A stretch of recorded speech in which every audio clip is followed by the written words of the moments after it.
अस्सलामु अलैकुम वरहमतुल्लाहि वबरकातुहू। जो लोग उम्रा करने के लिए आते हैं तो उनके माइंड में एक सवाल आता है कि जमात के साथ नमाज पढ़नी है तो पूरी पढ़नी है, इमाम साहब के साथ पढ़नी है तो पूरी पढ़नी है। लेकिन हमारी अगर नमाज निकल जाती है तो हम क्या कसर नमाज पढ़ेंगे या पूरी नमाज पढ़ेंगे? तो इस ज़रूरी मसले का जवाब मैं आप लोगों को आज देने जा रहा हूँ। देखिए, जो लोग उम्रा करने के लिए आते हैं, अगर उनकी नीयत 15 दिन या 15 दिन से ज्यादा है, कम से कम 15 दिन की अगर नीयत है मक्कातुल मुकर्रमा में रुकने की या मदीना मुनव्वरा में रुकने की, तो अगर आपकी किसी शहर में 15 दिन रुकने का इरादा है, 15 दिन रुकने की नीयत है, तो फिर आप नमाज पूरी पढ़ोगे। ठीक है, पूरी पढ़ने का मतलब ये कि 4 रकात वाली नमाज 4 रकात ही पढ़ी जाएगी, सुन्नत मुअक्कदा भी पढ़ी जाएंगी। ठीक है, और अगर 15 दिन से कम की नीयत है, जैसे कि आम तौर पर टूर में लोग आते हैं, तो उम्रा पैकेज में जो लोग आते हैं तो 10 दिन मक्का रुकते हैं और 10-12 दिन मदीना रुकते हैं, तो फिर अगर आपकी नमाज निकल जाती है तो आपको कसर नमाज पढ़नी है। और कसर नमाज का मतलब ये होता है कि जो 4 रकात वाली नमाज है वो 2 रकात पढ़ी जाएंगी। जैसे कि जोहर में 4 रकात होती हैं, तो जोहर की नमाज अगर आपकी निकल जाती है तो आपको 2 रकात पढ़ना है कसर। असर आपको 2 रकात पढ़नी है, इशा आपको 2 रकात पढ़नी है। सुन्नत मुअक्कदा और गैर मुअक्कदा का क्या है?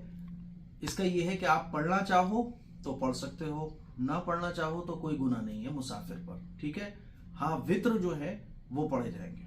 ठीक है, और इसी तरह से मगरिब की जो नमाज है 3 रकात, तो वो 3 ही रहेगी। तो कसर का मतलब ये होता है कि 4 रकात वाली नमाज अगर आप पढ़ोगे तो आपको 2 रकात पढ़ना है। सुन्नत नफलें आप पढ़ना चाहो तो ठीक है, पढ़ोगे तो सवाब मिलेगा, नहीं पढ़ोगे तो कोई गुनाह नहीं है। लेकिन इमाम साहब के पीछे अगर पढ़ोगे तो फिर आपको पूरे 4 के 4 ही पढ़ना है। ठीक है, तो आम तौर पर लोग मदीने में 8-10 दिन रुकते हैं, मक्के में 8-10 दिन रुकते हैं, तो आपके ऊपर नमाज कसर होगी। और अगर आप, जैसे अभी हमारे एक भाई बता रहे थे कि वो तकरीबन 1 महीने से मदीने में है, तो अगर आपका 15 दिन से ज्यादा रुकने का इरादा है तो फिर आपको नमाज पूरी पढ़ना पड़ेगी। मुझे उम्मीद है कि ये मसला आपको अच्छे तरीके से समझ आ गया होगा। और इसी तरह से एक मसला और भी जहन में आ रहा है मेरे, कि जैसे कि मैं इस वक्त हरम में हूँ और जैसे मक्का टॉवर, बड़े बड़े होटल आसपास बने हुए हैं, तो इनमें जो हजरात रुकते हैं तो वो क्या करते हैं कि कमरों में ही नमाज पढ़ लेते हैं, और कमरे में नमाज पढ़कर वो ये समझते हैं कि हम तो जमात के साथ शामिल हो गए। तो देखें, अगर इस तरह का मसला है, जैसे कि ये आपको नजर आ रहा है, मैं आपको थोड़ा सा लेके दिखाता हूँ। देखिए, अगर इस तरह का है कि मेरे ठीक नीचे जब नमाज खड़ी होती है तो ठीक नीचे सफ़ बन जाती हैं। ठीक है, यानी मेरा जो रूम है उसके नीचे भी सफ़ें बनी हुई होती हैं, तब तो मेरा रूम पर जमात के साथ नमाज पढ़ना माना जाएगा कि मैंने जमात के साथ नमाज पढ़ी है। ठीक है, लेकिन ये जो होटल नज़र आ रहा है इसके बैक साइड पर कुछ रूम बने हुए हैं। ठीक है, तो उसमें भी लोग नमाज पढ़ लेते हैं।